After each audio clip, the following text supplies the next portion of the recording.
Hello everyone, आप लोग का बहुत बहुत स्वागत है स्टडी पॉइंट यूट्यूब चैनल पर। और आज के इस पर्टिकुलर वीडियो सेशन में हम लोग डिस्कस करने वाले हैं रीजनिंग की जो सीरीज चल रही है, इसके नेक्स्ट पार्ट को हम लोग डिस्कस करेंगे। 5 मोस्ट इंपॉर्टेंट क्वेश्चन को मैं आपसे डिस्कस करूंगी, ट्रिक भी आपको इस वीडियो में ज़रूर बताऊंगी मैं। और आपको बता दूं कि रीजनिंग की प्लेलिस्ट बनी हुई है, जीके की, करंट अफेयर की, मैथ्स की, सभी की प्लेलिस्ट बनी हुई है। आप उन वीडियोज़ को ज़रूर देखिएगा। साथ ही साथ मैं आपको बताना चाहूँगी कि देखिए, मैथ्स के लिए स्पेशल चैनल क्रिएट किया गया है, जिसमें लिंक मैंने डिस्क्रिप्शन बॉक्स में और कमेंट सेक्शन में मेंशन किया है। तो उस चैनल को आप लोग जरूर ज्वाइन कीजिए, क्योंकि उसमें मैथ्स के इंपॉर्टेंट क्वेश्चन को मैं आपसे डिस्कस करती हूँ। तो चलिए हम लोग आज का अपना डिस्कशन स्टार्ट करते हैं। पहला क्वेश्चन है, ये रिलेटेड है कैलेंडर से। ठीक है, कैलेंडर के क्वेश्चन को सॉल्व करना मैंने आपको बताया है। आज हम लोग एक इंपॉर्टेंट क्वेश्चन को सॉल्व करेंगे और इस तरह के क्वेश्चन एग्जाम में पूछे जाते हैं। क्वेश्चन है, यदि 29 सितंबर 1906 को रविवार था तो दिसंबर 1906 को कौन सा दिन था। आपके सामने 4 ऑप्शन दिया हुआ है। ठीक है, तो हम लोग इसको सॉल्व करना बताएंगे कैसे सॉल्व होता है। देखिए कैसे करते हैं इस तरह के क्वेश्चन को सॉल्व। सबसे पहले हम उसको पैटर्न वाइज लिख लेते हैं। ठीक है, एक तरीके से लिख लेते हैं। कैसे? इसमें आपको 29 सितंबर दे रखा है और लास्ट 30 दिसंबर दे रखा है। तो आपको बताना है कि 30 सितंबर को कौन सा दिन होगा। देखिए, सबसे पहले 29 सितंबर है। ठीक है, तो सितंबर का 29 वाला दिन बीत चुका है। ठीक है, क्योंकि उस दिन रविवार है। बचा सितंबर कितने दिन का होता है? 30 दिन का होता है। ठीक है, तो 29 दिन तो बीत चुका है, बचा क्या है? सिर्फ एक दिन। सितंबर का एक दिन रखा। सितंबर और दिसंबर के बीच में कितने महीने आते हैं? सितंबर का तो मैंने एक दिन लिख लिया है। फिर सितंबर के बाद अक्टूबर, नवंबर और दिसंबर। अक्टूबर में कितने दिन होते हैं? 31 डेज होते हैं।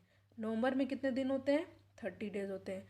अब आती है बात दिसंबर की, तो आपको 30 दिसंबर का ही आपको दिन बताना है। जैसा कि आपको पता है कि दिसंबर जो है 31 दिन का होता है, तो हम लोग यहाँ पे 30 लिखेंगे, क्योंकि हमें 30 दिसंबर का हमें डेट पता करना है। डेट तो है ही, दिन पता करना है।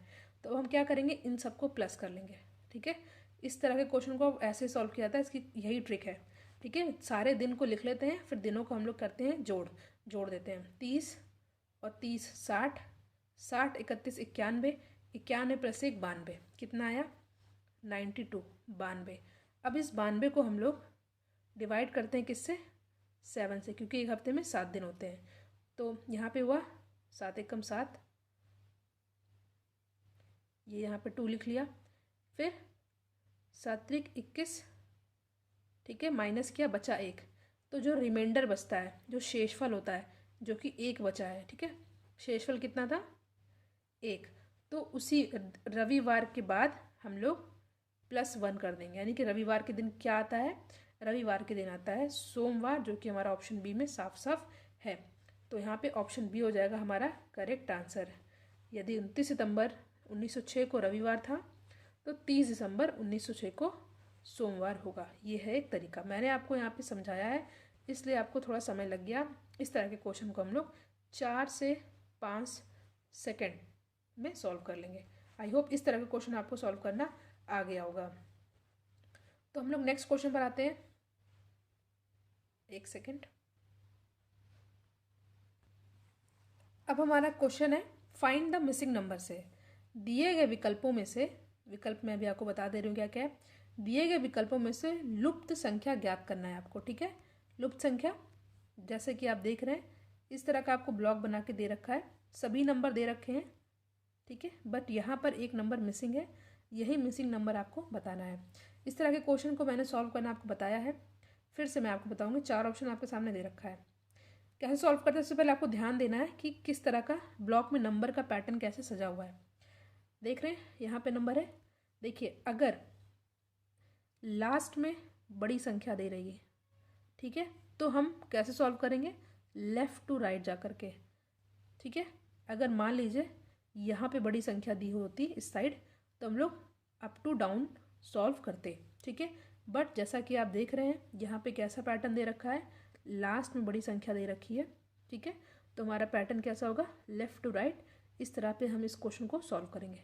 ये तो मैंने बता दिया 2 तरीके। ठीक है, अब कैसे सॉल्व करना होता है, देखिए सबसे पहले हमें देखना है यहाँ पे है 32। 32 आए कैसे है? 4 में हम लोग 3 प्लस करते हैं, 3 में 2 प्लस करते हैं और फिर 8 प्लस करते हैं। 4 3 7, 7 2 9, 9 8 17। तो क्या 32 आ रहा है? नहीं आ रहा है, यानी कि प्लस करने से हमारा नहीं आएगा। ठीक है, तो यहाँ पे कौन सा पैटर्न फॉलो होगा आपको वो देखना पड़ेगा। सबसे पहले आपको दे रखा है यहाँ पे 4, 3, 2, 8 और 32। तो हम लोग क्या करते हैं, यानी कि अब क्या करते हैं, 4 को 3 से मल्टीप्लाई करते हैं, 4 तिहाई 12, 12 को 2 से करते हैं, 12 दूनी 24।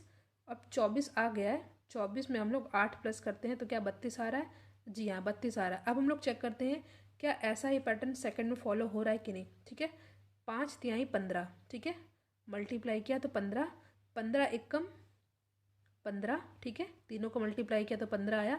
15 में 9 जोड़ने पर 24 आ रहा है कि नहीं, 15 प्लस 9 24 आ रहा है, यानी कि यहाँ पे भी पैटर्न हमारा फॉलो कर रहा है, यहाँ पे भी फॉलो कर रहा है। अब हम लोग थर्ड वाले में भी ऐसे ही चेक करेंगे। ठीक है, प्लस करने पे हमने देखा था, प्लस करने पे नहीं आया, फिर हम लोग ने क्या किया, इसको मल्टीप्लाई किया, इसको मल्टीप्लाई किया, देन इसको प्लस किया, फिर इसी तरह हमने 5 को 3 से गुणा किया, 3 को फिर जो आंसर आया उसको 1 से गुणा किया, फिर 9 प्लस किया। अब हमको देखना है कि यही पैटर्न क्या दूसरे वालों में फॉलो हो रहा है या नहीं। ठीक है, तो देखते हैं। 7 को 3 से किया, 7 त्रिक 21। अब 21 को 3 से करेंगे, 21 को 3 से गुणा करेंगे, 3 एकम 3, 3 दूनी 6। अब 63 में 7 प्लस करेंगे, 70 आ रहा है, तो जी हाँ आ रहा है। यानी कि हमारा पैटर्न क्या हुआ कि तीनों को मल्टीप्लाई करके लास्ट वाले को ऐड करके यहाँ पे आ रहा है, इनको मल्टीप्लाई करके लास्ट वाले को ऐड करके ये आ रहा है, फिर इसको मल्टीप्लाई करके लास्ट वाले को प्लस करके 70 आ रहा है। तो हम लोग अपना लास्ट वाला भी चेक करते हैं, यानी कि 2 9 18। ठीक है, अब 18 को 4 से करते हैं, 18 को 4 से करेंगे तो क्या आएगा, 4 8 ज़ा 32, 4 1 ज़ा 4 72। ठीक है, 72 में हम लोग जब 12 जोड़ते हैं तो यहाँ पे आता है 84, जो कि हमारा ऑप्शन बी में साफ साफ दिख रहा है। तो यहाँ पे मैंने आपको सॉल्व करना बताया कि इस तरह के क्वेश्चन को कैसे सॉल्व करते हैं। ठीक है, 3 को गुणा करके लास्ट वाले को ऐड करके ये आ जाएगा। इसी तरह मैंने यहाँ पे तीनों को मल्टीप्लाई किया, लास्ट वाले को प्लस किया, यहाँ पे आ गया हमारा आंसर 84 84, जो कि ऑप्शन बी में साफ साफ दिख रहा है। ठीक है, क्योंकि यहाँ लास्ट में बड़ी संख्या थी तो हमने इस तरह से देखा, अगर यहाँ पे होती तो हम लोग इस तरह जाते हैं। ठीक है, तो ये हमारा क्वेश्चन था, यहाँ पे ऑप्शन बी हो जाएगा हमारा करेक्ट आंसर। ठीक है, वीडियो आपको अच्छा लगे तो अपने फ्रेंडशिप सर्कल में, व्हाट्सएप, फेसबुक, हर जगह अपने स्टडी ग्रुप में इसको शेयर जरूर कीजिएगा। और लास्ट का क्वेश्चन मैं आपसे पूछूंगी जिसका आंसर आपको कमेंट सेक्शन में देना है। कोडिंग डिकोडिंग का ये है क्वेश्चन। नेक्स्ट कैसे करते हैं, पहले बात हमें क्वेश्चन को पढ़ लेना है। क्या देखा है, यदि MEKLF का कोड है 91782 और LLLJK का कोड है 88867, तो आपको IGHED का कोड क्या होगा। 4 ऑप्शन आपके यहाँ पे दे रखे हैं। सबसे पहले हमें देखना है कि कौन सा यहाँ पे कोड फॉलो करेगा। आपको पता है कि M का कोड क्या होता है, M का कोड होता है 13, E का कोड होता है 5, ठीक है, K का कोड होता है 11 और L का कोड होता है 12 और F का कोड होता है 6। तो क्या ऐसा कुछ हमारा इससे मैच हो रहा है, दिख रहा है आपको ऐसा कुछ मैच होता हुआ? बिल्कुल एकदम ही नहीं दिख रहा है। ठीक है, तो एज इट इज़ कोड जो कोड होता है उसके लिखने से हमारा सॉल्व नहीं हो रहा है, तो हमें कुछ और सोचना पड़ेगा। क्या करना पड़ेगा, देखते हैं। देखिए, सबसे पहले इन सभी का कोड हम लोग लिख लेते हैं अच्छे से। ठीक है, क्या दे रखा है, MEKLF। ठीक है, तो M का कोड मैंने आपको बताया क्या था,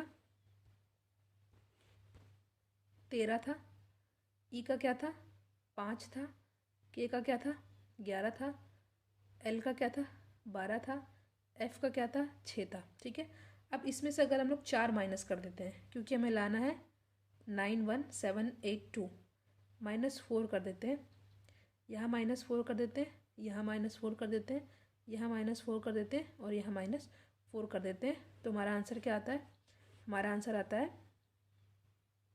मैं यहाँ लिख दे रही हूँ, जगह की कमी है। 13 में से 4 गए 9, 5 में से 4 गए 1, 11 में से 4 गए 7, 12 में से 4 गए 8 और 6 में से 4 गए 2। तो हमारा यहाँ पे करेक्ट यहाँ पे बैठ रहा है। ठीक है, ये ठीक है, यानी कि जो हमें कोड दिया है सिंपल सा वही कोड लिख करके -4 कर देना है तो हमारे यहाँ पे सॉल्व हो जाएगा। ठीक है, तो यही पैटर्न यहाँ पे भी फॉलो होगा। मैंने चेक किया हुआ है, अभी मैं यहाँ पे बताऊँगी तो ज़्यादा टाइम लग जाएगा, बट मैंने चेक किया हुआ है। ठीक है, अब हम लोग लास्ट को देखते हैं कि कैसे होगा। ठीक है, पहले हम लोग एज इट इज़ यहाँ पे लिख देते हैं क्या क्या दिया हुआ है। IGHED। ठीक है, अब हम लोग लिखते हैं इसका सारा कोड क्या है। I का कोड होता है 9, G का होता है 7, H का होता है 8, E का होता है 5, D का होता है 4। मैंने क्या कहता, माइनस आपको करना है 4, -4 हर क्वेश्चन में 4 नहीं करना है, हमारे क्वेश्चन के अकॉर्डिंग हमें चेंज करता रहना पड़ेगा। ठीक है, यहाँ पे 4। ठीक है, तो अब माइनस करते हैं हम लोग। माइनस करने पे क्या क्या आता है चेक करना पड़ेगा। ठीक है, 9 से 4 गए 5, 7 से 4 गए 3, 8 से 4 गए 4, 5 से 4 गए 1, 4 से 4 गए 0। ठीक है, ये हो गया हमारा करेक्ट आंसर, जो कि हमारा ऑप्शन सी में साफ साफ दिख रहा है। देखिए, ये तो मेथड हो गया सिंपल मेथड जो कि मैंने आपको बताया। इसको हम लोग ऐसे भी सॉल्व कर सकते हैं, ज़्यादा हमारा टाइम भी बचेगा। इसका वाला कोड हमने जब किया था IGHED, तो आई में हमारा एक सेकेंड, जब हमने IGHED से किया था तो आई पे हमारा आया था 5, यानी कि 5 और कहीं आपको दिख रहा है स्टार्टिंग में, 5 सिर्फ यहीं पे दिख रहा है और कहीं नहीं दिख रहा है। तो एलिमिनेशन मेथड से हमारा टाइम थोड़ा बच जाएगा और सी हो जाएगा सही। ठीक है, तो ये भी आप थोड़ा चीज़ों को ध्यान दीजिएगा। तो यहाँ पे हमने क्वेश्चन सॉल्व किया। अब हम लोग नेक्स्ट क्वेश्चन पर आते हैं। क्वेश्चन है, दी गई श्रृंखला में कौन सी संख्या गलत है। श्रृंखला यानी सीरीज दे रखी है, क्या क्या है 4, 20, 10, 50, 26, 125। आपको बताना है कि यहाँ पे कौन सी ऐसा नंबर है जो कि गलत दे रखा है। सॉल्व करते हैं हम लोग। कैसे सॉल्व करना है देखिए, चेक करना पड़ेगा क्या दे रखा है। 4, 20, 10, 50, 26, 125। तो देखिए यहाँ पे जो आपका दे रखा है, क्वेश्चन को आप लोग ध्यान से पढ़िए क्या दे रखा है। 4, 20, 10, 50, 26, 125। अब यहाँ पे आप लोग देखिए, सिंपल मल्टीप्लाई करने से कोई भी सीरीज़ नहीं हो रही है, प्लस करने पे भी कोई सीरीज़ नहीं बन रही है, तो हमें कुछ और करना पड़ेगा। अब देखिए यहाँ पे लिखा 4, 20, 10। 4 को 5 से मल्टीप्लाई कीजिए, फिर 2 से भाग दीजिए, क्या आता है 4 पंचे 20। ठीक है, और 20 को जब हमने 2 से भाग किया तो 10 आ रहा है। ठीक है, तो ये तो हमारा बन गया। अब नेक्स्ट हम लोग देखते हैं, यहाँ 20 है, 20 को हम लोग 5 से गुणा करते हैं। ठीक है, यहाँ पे आता है 100, 100 को हमने जब 2 से डिवाइड किया तो 50 हमारा यहाँ पे आ रहा है, ये भी सही है। अब हमारा आता है 50, 50 को हम लोग 5 से मल्टीप्लाई करते हैं, फिर 2 से डिवाइड करते हैं, तो 250, 250 को जब हमने 2 से भाग दिया तो 125 हमारा आ रहा है। ठीक है, बट यहाँ पे हमारा ये वाला पैटर्न सही नहीं बैठ रहा है, तो यहाँ पे ऑप्शन ए हो जाएगा हमारा करेक्ट आंसर। कुछ नहीं करना है, बस आपको ध्यान देना क्या करना है, 4 गुणे 5, 4 पंचे 20 हो गया, और 2 किया तो यहाँ पे 10 आ गया। ऐसे भी कर सकते हैं हम लोग, और सिंपली हम लोग चेक कर सकते हैं 20 को। ठीक है, 20 को जब हमने 5 यहाँ पे हो गया था, मैंने 25 को जब हमने किया था, इसके आधे को ये, ठीक है, इसके आधे को जब हमने 5 से किया तो आ गया, फिर 2 से मल्टीप्लाई किया, 2 से डिवाइड किया, तो यहाँ पे हमारा पैटर्न सही बैठ गया, जो कि हमारा 26 नहीं फॉलो कर रहा है। तो यहाँ पे ऑप्शन ए हो जाएगा हमारा सही आंसर। अगर आपको ये क्वेश्चन समझ में नहीं आया हो तो आप मुझसे कमेंट कर सकते हैं, मैं आपको फिर से बताऊँगी। पैटर्न यही है सिंपल, 4 गुणे 5 अपॉन 2। ठीक है, यानी कि 5 से गुणा करके 2 से भाग देना है। ठीक है, अब हम लोग नेक्स्ट क्वेश्चन पर आते हैं। ठीक है, ये क्वेश्चन मैंने आपसे, इस क्वेश्चन को आपको कमेंट सेक्शन में सॉल्व करके बताना है कि आंसर आपका क्या होगा। ठीक है, कितने क्वेश्चन मैंने सॉल्व किए, एक सेकेंड, इस क्वेश्चन को आपको तो कमेंट सेक्शन में बताना है सॉल्व करके। इस तरह के क्वेश्चन मैंने आपको कई बार बताया, एनालॉजी कहते हैं इस तरह के क्वेश्चन को। इस क्वेश्चन को मैंने आपको सॉल्व कराया, जस्ट वेट, सीरीज़ का एक क्वेश्चन कराया एंड कोडिंग का कराया, हाँ ठीक है, सारे क्वेश्चन मैंने डिस्कस कर लिए। लास्ट वाला क्वेश्चन आप जिसका आंसर आपको कमेंट सेक्शन में देना है उसको आप लोग सॉल्व ज़रूर कीजिएगा। Thank you.